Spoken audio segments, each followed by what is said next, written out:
कि फोर्स कब नहीं लगेगा, जब फील्ड 90 डिग्री। फोर्स कब लगेगा, जब या तो पैरेलल हो फील्ड या तो एंटी पैरेलल हो, दोनों फील्ड। अगर पैरेलल है तो रिपल्सन लगेगा और एंटी पैरेलल है तो अट्रैक्शन लगेगा।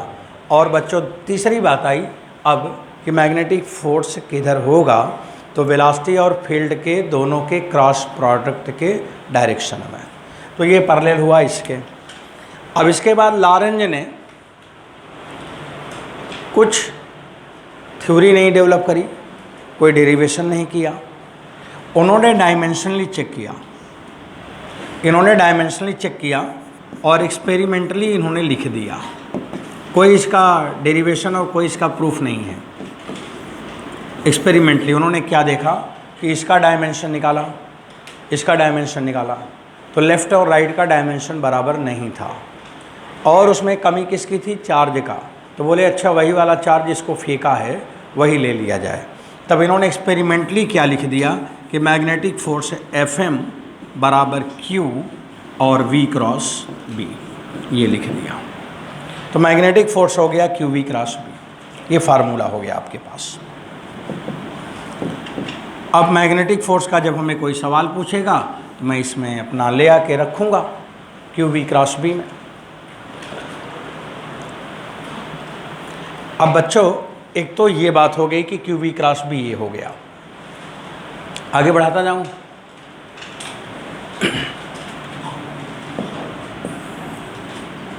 ये लिखा गया। अब अगर इसका वैल्यू लिखें आप, Fm माने मैग्नेटिक फोर्स, अब चाहे तो केवल Fa लिखो, Fa लिखो केवल। F बराबर क्या लिखोगे, QVB साइन थीटा। और ये थीटा एंगल है, हाँ, किसके बीच में, angle between velocity vector and magnetic field, V और B के बीच का angle between velocity vector and magnetic field, ये एंगल है।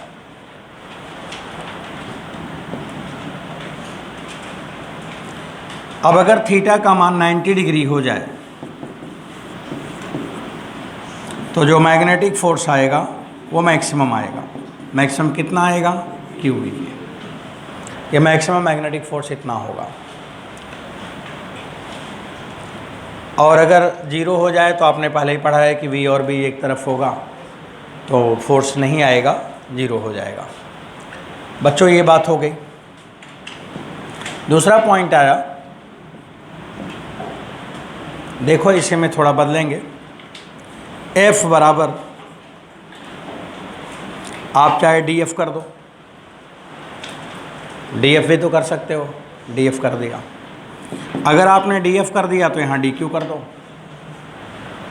और यहाँ पे V क्रॉस B कर दो, कोई दिक्कत तो नहीं है, ऐसा लिख सकते हैं आप। अब आप यहाँ पे इसके आगे क्या करोगे बच्चों, DQ तो ठीक है, ये वेलोसिटी को आप लिख सकते हो डिस्प्लेसमेंट अपॉन टाइम, ये लिख सकते हो, और क्रॉस B कर सकते हो। DQ अपॉन DT को छोटा छोटा बच्चा जानता है, करंट ही होता है, तो आप आइडियल कर सकते हो, करंट एलिमेंट हो गया। और करंट एलिमेंट का B में क्रॉस प्रोडक्ट कर दिया जाए तो मैग्नेटिक फोर्स हो गया। अब या तो चार्ज के मोशन से आएगा और या तो करंट से आएगा, या तो वो आएगा और या तो ये आएगा, तीसरा कुछ नहीं आएगा। दोनों फार्मूले सामने आ गए। अब DF बराबर आइडियल क्रॉस B हो गया। अब हम लिख सकते हैं DF बराबर BIL साइन थीटा,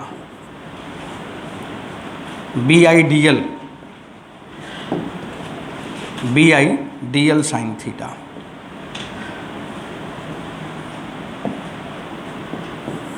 अब अगर मान लो DL की जगह पूरी लेंथ ले लो, पूरा लेंथ ले लो, तो F बराबर तब आप लिखोगे BIL साइन थीटा।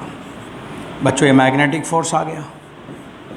अच्छा, ये थीटा किसके बीच का एंगल है यहाँ पे, हाँ जोर से फिर से बताना, थीटा किसके बीच का एंगल है, एंगल बिटवीन दो वेक्टर जहाँ लगा होगा ना उसी के बीच का बोल दो, angle between current element and magnetic field. Current तो स्केलर है, डिस्टेंस dl भी स्केलर है, लेकिन अगर दोनों मिल जाएं तो वेक्टर बन जाते हैं। तो करंट एलिमेंट वेक्टर है, आइडियल और बी के बीच का एंगल थीटा है और एफ बराबर BIL साइन थीटा हुआ। बच्चों यहाँ पर भी अगर करंट फील्ड के साथ 90 डिग्री पे हो तो एफ का मान मैक्सिमम आएगा, तो एफ ये मैक्सिमम बराबर होगा BIL। सही है, ये दो रिजल्ट हमारे पास अवेलेबल हो गए। हम उससे भी सवाल लगाएंगे, इससे भी लगाएंगे। चलो थोड़ी बात और कर लेते हैं। ये दो फार्मूले तो आपको मिल गए, एक ये चार्ज वाला और एक ये करंट वाला। आप कह सकते हैं अगर दोनों एक ही जगह देखें तो एक ये वाला हो गया और एक इससे जो निकला ये वाला हो गया। बच्चों फोर्स आने के दो कारण हो गए, वैल्यू भी आ जाएगा। अब वेक्टर है तो डायरेक्शन भी जाना चाहिए। अब अगला काम क्या है कि फोर्स किधर लगेगा, फोर्स का डायरेक्शन क्या है। एक तो डायरेक्शन आप क्रॉस प्रोडक्ट से निकाल सकते हो कि राइट हैंड के चारों उंगली कहाँ से कहाँ जा रही है, और उसी से बनाया गया है, बना उसी से है, और इसका एक नाम हम यहाँ लिखेंगे। तो direction of force by, direction of force by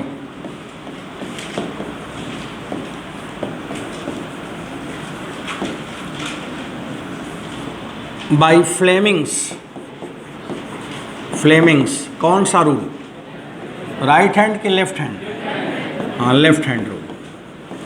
अब फ्लेमिंग का लेफ्ट हैंड रूल यूज़ कर लेना, हम इसी को यूज़ करेंगे, ये मेरे को जल्दी समझ आएगा। फ्लेमिंग्स लेफ्ट हैंड रूल लगानी है। अब बच्चों कौन सा हैंड है, लेफ्ट हैंड है, तो राइट हैंड को छोड़ दो, लेफ्ट हैंड को सोचो। अब फ्लेमिंग का जो लेफ्ट हैंड है, मान लो फ्लेमिंग का मैं हाथ बना ही दूँ, तो लेफ्ट हैंड माने ये उंगली है अंगूठा, और ये पहला उंगली, और ये दूसरा माने बीच वाली उंगली, बाकी दो तीन उंगली इनकी और इधर है, ठीक है। ये फ्लेमिंग का हाथ बनाया है। अब देखो ये वाला जो अंगूठा है ये फोर्स होता है, और ये वाला जो ये बहुत इम्पॉर्टेंट उंगली है, और ये वाला फील्ड है ना। बीच वाली उंगली इम्पॉर्टेंट उंगली है, देखो बड़ी होती है वो, और वही है बड़ी वाली उंगली। बड़ी वाली उंगली से बड़ी बातें होंगी, यही पहचान है। अब इसमें क्या होगा, या तो करंट है तो इधर जाना होगा, करंट है तो इधर जाना होगा, पॉजिटिव चार्ज है तो उसका मोशन इधर होना होगा, और अगर नेगेटिव चार्ज है तो उसका मोशन इधर होना है। अब ये देख लेना कि फोर्स हम किससे निकाल रहे हैं, करंट से निकाल रहे हैं कि चार्ज के मोशन से निकाल रहे हैं। और जिधर करंट जा रही है उधर ये फोर्स, उधर वो उंगली दिखाना बीच वाली, फील्ड में पता रहेगा, वो फील्ड की तरफ कर दिया, अंगूठा किधर आया वो फोर्स हो गया।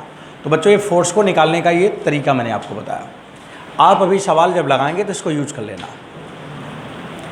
अब इसको मैं अप्लाई करने जा रहा हूँ, अब इसे हम अप्लाई करेंगे। इसको लगाने का दो तरह के सवाल आएंगे, या तो चार्ज मोशन में हो और या तो करंट की बात हो। तो पहले हम क्या लेंगे, चार्ज मोशन में हो। अब हम उसी नंबर को ले रहे हैं। आप यहाँ पे दोबारा से लिख सकते हैं कि F बराबर Q V क्रॉस B, ऐसे लिख सकते हैं। ऐसे आप चाहे तो दोबारा से पूरी बात मैग्नेटिक फोर्स लिख दें। अब बच्चों इसे मेरे को अप्लाई करनी है। अगर दो वेक्टर से तीसरा वेक्टर आएगा तो वो वेक्टर, तीनों वेक्टर म्यूचुअली परपेंडिकुलर होगा। अब V और B से आने वाला ये वेक्टर है।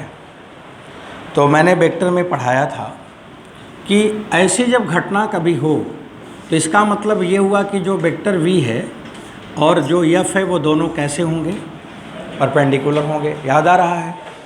अगर आप लिखते थे A क्रॉस B बराबर C, तो मैंने कहा करता था कि सी ए के परपेंडिकुलर है, सी बी के परपेंडिकुलर है और सी उस प्लेन के भी परपेंडिकुलर है जिस प्लेन में ए और बी रहता है।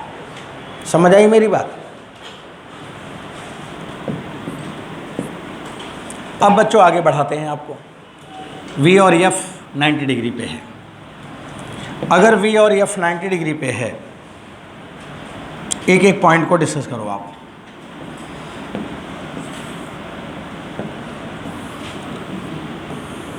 अगर V और F 90 डिग्री पे है तो यहाँ पे हम निकालेंगे पावर P बराबर होगा F डॉट V। और अगर फोर्स और वेलोसिटी 90 डिग्री पे है तो F डॉट V का मान क्या हो जाएगा? FV cos theta, FV cos 90, और ये बराबर होगा 0। इसका मतलब मैग्नेटिक फोर्स कैसा फोर्स है? हाँ, पहली बात आपको पता चला कि मैग्नेटिक फोर्स आया तो, लेकिन इतना बेकार फोर्स है किसी काम का नहीं है, पावरलेस है। बताओ, पावर ही नहीं है तो क्यों आया? आया आया, जाने दो। ये फोर्स पावरलेस है, ये पावरलेस फोर्स है। पावरलेस से क्या पता चल रहा है? पावरलेस फोर्स है, इसका मतलब है कि चेंज इन काइनेटिक एनर्जी 0 होगा। अगर उसमें पावर ही नहीं है तो काइनेटिक एनर्जी बदल ही नहीं पाएगा, तो काइनेटिक एनर्जी का चेंज 0 होगा। इसका मतलब इसमें काइनेटिक एनर्जी कांस्टेंट होगा। तो मैग्नेटिक फील्ड में अगर किसी पार्टिकल को फेंक दिया जाए 90 डिग्री पर तो उसकी काइनेटिक एनर्जी बदलेगा समय के साथ? नहीं बदलेगा। काइनेटिक एनर्जी क्या होगी? कांस्टेंट होगा। एक बात ये समझ आया, काइनेटिक एनर्जी में कोई चेंज नहीं होगा। आप कह सकते हैं नो लॉस इन एनर्जी, आपने फेंका तो काइनेटिक एनर्जी ही तो है, तो आप लिख सकते हैं no loss in energy, no power loss. Power 0 है ना बच्चों, तो नो पावर लॉस लिखोगे ना आप। पावर लॉस नहीं हुआ, सबसे ज़्यादा अच्छा वर्ड यही है कि नो पावर लॉस। पावर में आइनेटिक काइनेटिक एनर्जी सब आ गई। बताओ, पावर में तो सब आ गया, तो नो पावर लॉस हुआ। एक बात और यहाँ पे मेरे को दिख रहा है, और क्या दिख रहा आप देखो ज़रा। एक तो V और F 90 डिग्री पे है। अगर V और F 90 डिग्री पे है तो ये केस हुआ।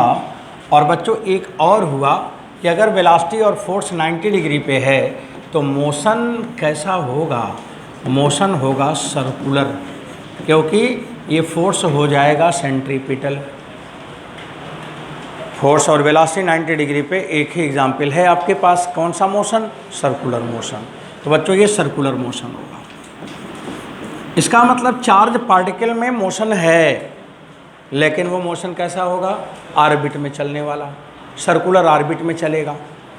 अब ये सर्कुलर मोशन हो गया। और जो ऑर्बिट है, ऑर्बिट, वो ऑर्बिट कैसी ऑर्बिट होगी?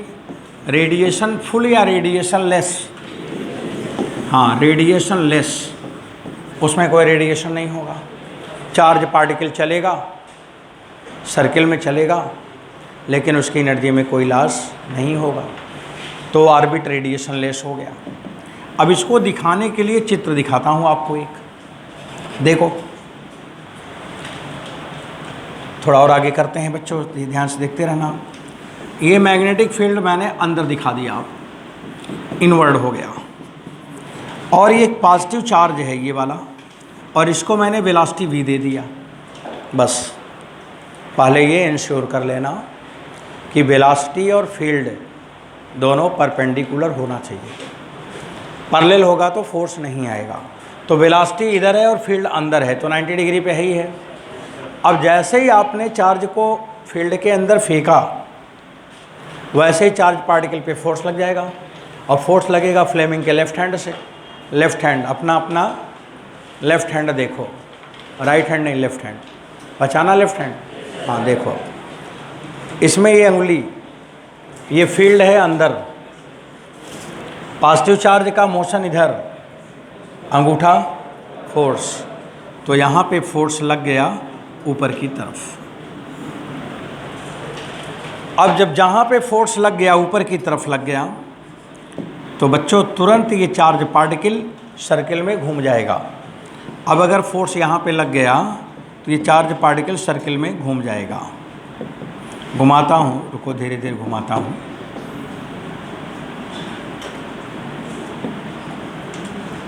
ये यहाँ पे है, ये वाला, और ये फोर्स इधर लग गया। तो ये फोर्स हमेशा किधर लगेगा? सेंटर की ओर। इसका मतलब चार्ज पार्टिकल जहाँ चलेगा, जहाँ से चलेगा सेंटर उसी लाइन में ऊपर नीचे कहीं रहेगा। तो सेंटर इसी लाइन में ऊपर है। अब ये चार्ज पार्टिकल इसमें चलना शुरू कर दिया, और बच्चों जैसे ये चलना शुरू किया वैसे ही सेंट्रीफ्यूगल लग जाएगा, और इधर की तरफ मैग्नेटिक फोर्स क्यूवी भी हो जाएगा। ये सेंट्रीपिटल और ये सेंट्रीफ्यूगल। तो मैग्नेटिक फोर्स कौन सा फोर्स है? सेंट्रीपिटल की सेंट्रीफ्यूगल, क्योंकि वो रियल फोर्स सेंट्रीपिटल है, और सेंट्रीफ्यूगल तो मेरे को अपने आप मिल जाता है। अब ये दोनों फोर्स लग गए। अब लग गए तो लग गए, तो लगने दो। अब आगे देखो, हियर mv²/r बराबर हो गया QVB। इसलिए बच्चों ऑर्बिट का रेडियस r का मान आया mv/QB। ये ऑर्बिट का रेडियस आ गया। अगर कोई पूछे कि बताओ ये कितने रेडियस में घूमेगा, तो आप निकाल लोगे, ऑर्बिट का रेडियस आ जाएगा mv/QB। ये रेडियस हो गया। एक रिजल्ट आपको ये मिल गया।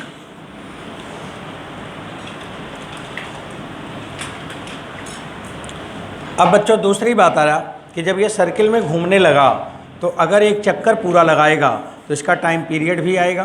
बोलो आएगा कि नहीं आएगा? टाइम पीरियड आएगा।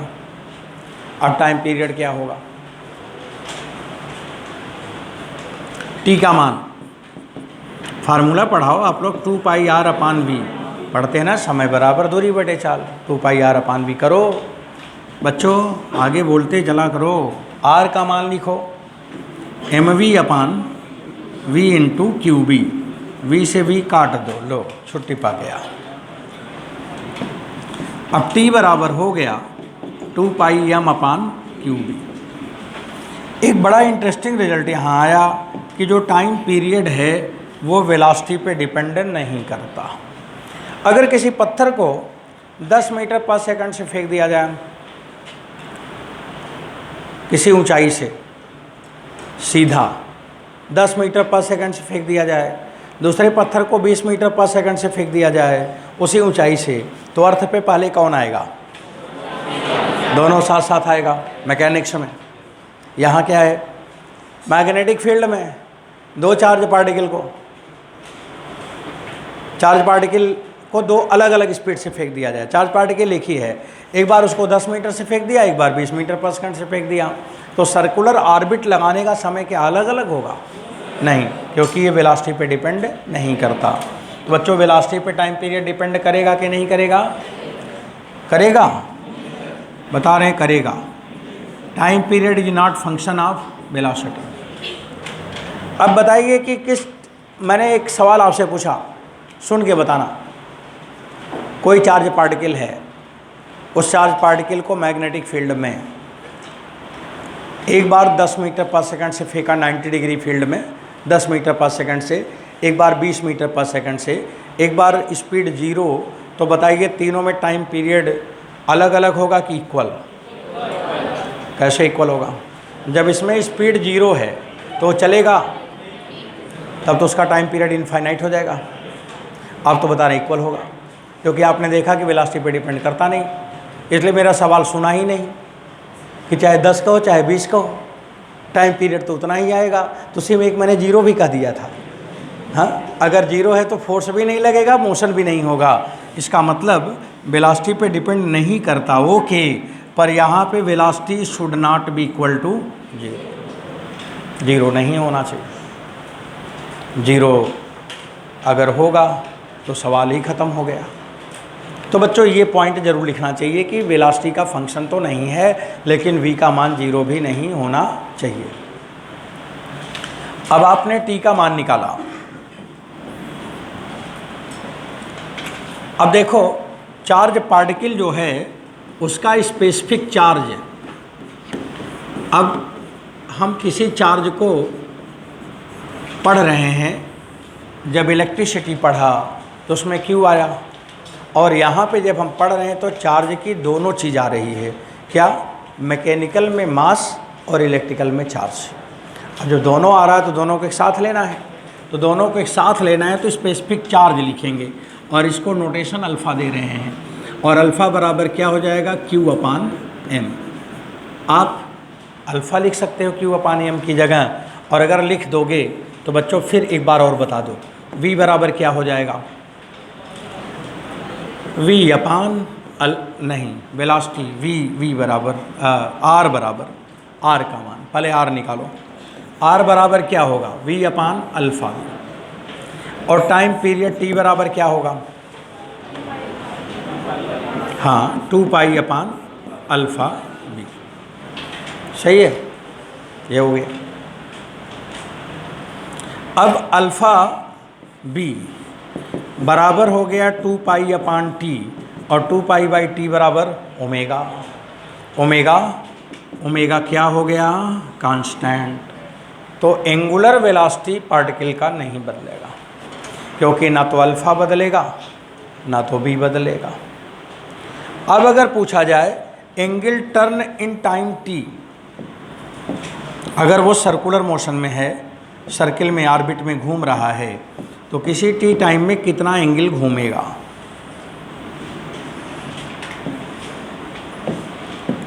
तो बच्चों आप यहाँ लिखोगे एंगुलर डिस्प्लेसमेंट, एंगुलर डिस्प्लेसमेंट या एंगल टर्न बाय पार्टिकल एक ही बात है। एंगुलर डिस्प्लेसमेंट तो थीटा बराबर क्या लिखोगे? Omega T. ओमेगा तो पता ही है। या आप लिखो एंगल टर्न बाय पार्टिकल, जैसा क्वेश्चन का लैंग्वेज रहेगा ज़्यादा सही यही, अगर पूछे तो अच्छा पूछेगा। Angle turn by charge particle in time T, charge particle in time T. Theta बराबर होगा ओमेगा टी। ये एंगल इतना घूमेगा। बच्चों एक बार हमें ओमेगा का मान बता दो, अल्फ़ा बी और टी, तो थीटा का मान क्या हुआ? Alpha B T. Alpha specific charge, B magnetic field और टी टाइम पीरियड। आप इसे लिख लो, तो फिर एक छोटी सी बात और कर लें, तब सवाल पूछें आपसे।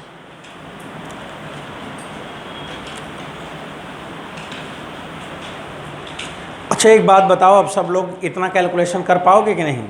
रेडियस निकाल लोगे, टाइम पीरियड निकाल लोगे, कितना एंगल घूमा वो पता कर लोगे, और थ्योरी के आइडिया तो लग ही रहे हैं कि 90 डिग्री में पार्टिकल को फेंका जा रहा है।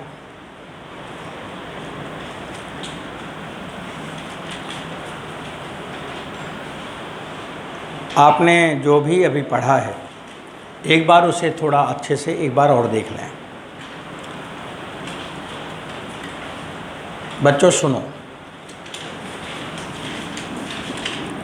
किसी चार्ज पार्टिकल को अगर आपने प्रोजेक्ट किया, वेलोसिटी दिया,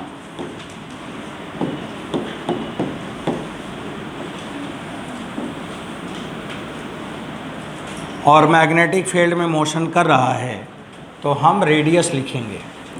r बराबर क्या लिखोगे? mv/qb।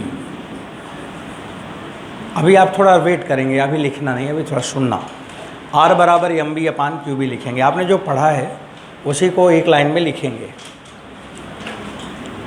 इसको आप लिख सकते हो p/qb। p मोमेंटम है। मान लो कि सवाल में मोमेंटम दे दे तो आप मोमेंटम भी लिख सकते हो। और ये p बराबर